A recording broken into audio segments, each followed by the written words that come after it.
tremendo.com.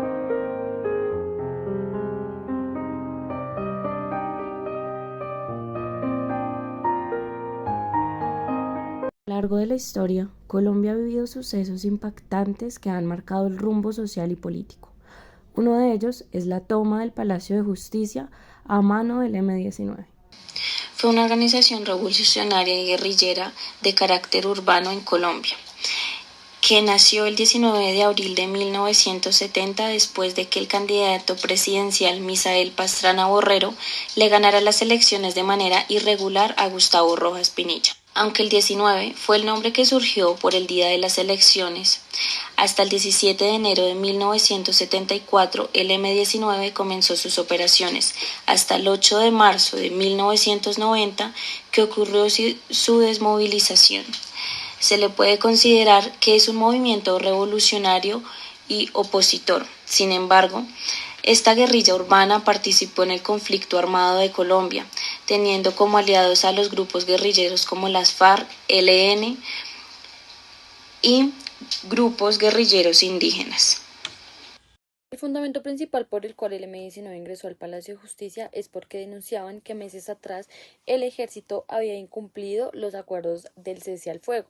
luego de que, según ellos, el gobierno de Belisario Betancur incumpliera los acuerdos de paz, que fueron firmados un año antes, y su finalidad era efectuar un juicio público al gobierno de Belisario Betancur. En el momento en que las Fuerzas Armadas inician la retoma militar, se destaca el uso excesivo de la fuerza, ya que fue una operación que se adelantó sin escrúpulos, porque el gobierno que estaba en cabeza de Belisario Betancur no entabló una negociación y no ordenó el cese al fuego, iniciando así el enfrentamiento entre las partes. Durante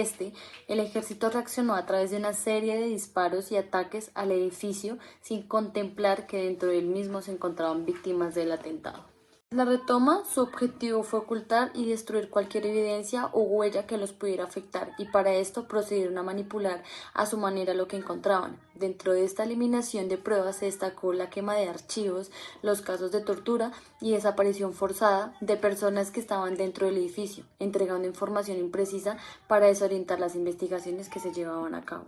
Así, la Corte Interamericana de Derechos Humanos responsabilizó al Estado al cuestionarse el por qué, si fue anunciado el ataque al Palacio de Justicia el día de lo acontecido, no había nadie custodiando y protegiendo el edificio, además de los abusos de poder que las Fuerzas Armadas ejercieron frente a civiles, desapareciéndolos, torturándolos y asesinándolos. Frente a esto, se inició investigaciones al coronel Alfonso Plazas Vega y al general Jesús Armando Arias, quienes estaban en cabeza de la retoma del Palacio de Justicia.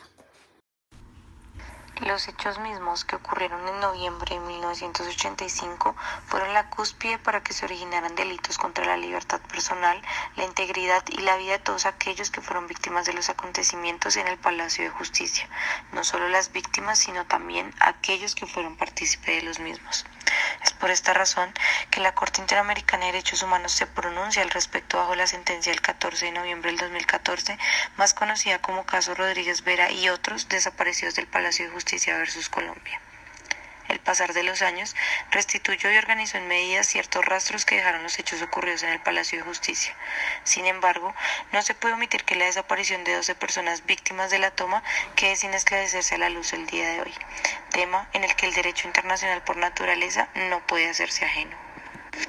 Misma razón por la que la Corte, luego de años de investigación y análisis a nivel nacional e internacional, concluyera que 12 personas fueron víctimas de los delitos de desaparición forzada,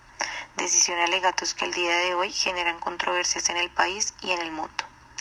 Muestra de los hechos, se toman las siguientes consideraciones y características por parte de la Comisión: los reconocimientos de los videos, las llamadas recibidas por los familiares sobre la detención de sus seres queridos, la separación de las personas consideradas como sospechosas y la falta del debido registro de estas personas. Tales razones y pruebas direccionaron a que las investigaciones se abrieran sobre los responsables o presuntos responsables de las desapariciones forzadas y que recayeran en los integrantes que en ese momento eran parte de las Fuerzas Armadas de Colombia y que al día de hoy se encuentran inmersos en procesos jurídicos que parecen interminables. Una de las consideraciones de la Corte Interamericana anteriormente mencionadas es el traslado de sospechosos a instalaciones militares donde ocurrieron torturas y desapariciones. Respecto a este punto, la Corte considera demostrado el traslado a instalaciones militares de algunas personas denominadas según la Comisión de la Verdad como especiales, al ser identificadas como sospechosas por parte del Ejército. La Corte se basa en la evidencia encontrada. En primer lugar, el Tribunal Superior de Bogotá señaló que efectivamente se trasladaron sobrevivientes al segundo piso de las instalaciones de la Casa del Florero y posteriormente varios de ellos fueron remitidos a la Escuela de Caballería, donde fueron torturados y desaparecidos.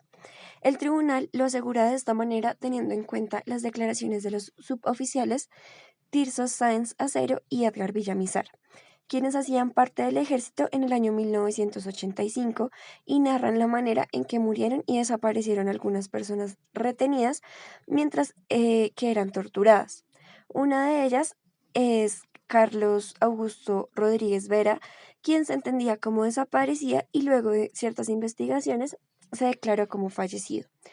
En segundo lugar, se tiene como evidencia una comunicación radial entre dos agentes del ejército donde, según interpretaciones de expertos, se hablaba de desaparición forzada.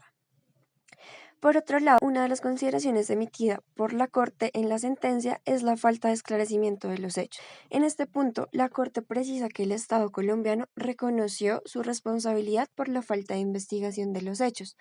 pues de lo único de lo que se tiene certeza es que las personas desaparecidas se encontraban en el Palacio de Justicia y que no se conoce su paradero.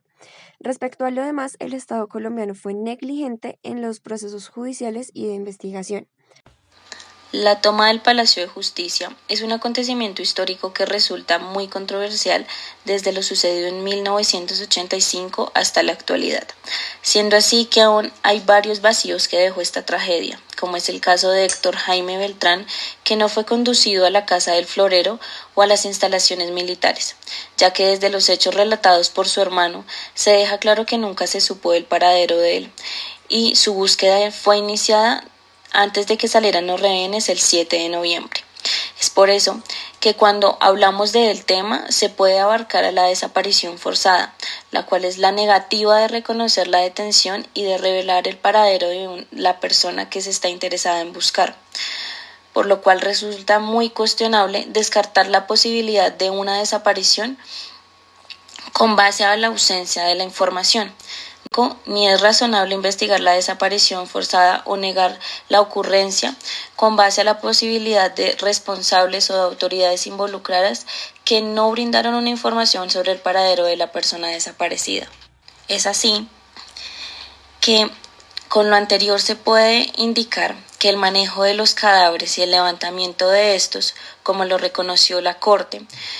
fueron inconsistencias que hubo por parte de las fuerzas militares con el propósito de descartar una hipótesis de que las presuntas víctimas fallecieron dentro del Palacio de Justicia, lo cual no puede considerarse un simple error o producto de inexperiencia porque se conlleva a que no se pudieron esclarecer los hechos. Por tal razón, se indica que tales irregularidades son un indicio para pensar que los militares escondieron lo sucedido durante la retoma del Palacio de Justicia. La Corte Interamericana de Derechos Humanos concluyó que Colombia es responsable por la desaparición forzada de las personas indiciadas, de las que no se conoce hasta el momento su paradero, por lo cual violó los derechos reconocidos en la Convención Americana en relación con la desaparición forzada y a saber la verdad, su derecho a la libertad, a la integridad personal, su vida y al reconocimiento de su personalidad jurídica, toda vez que el Estado no tomó o adoptó medidas efectivas y necesarias para prevenir esta vulneración de los derechos.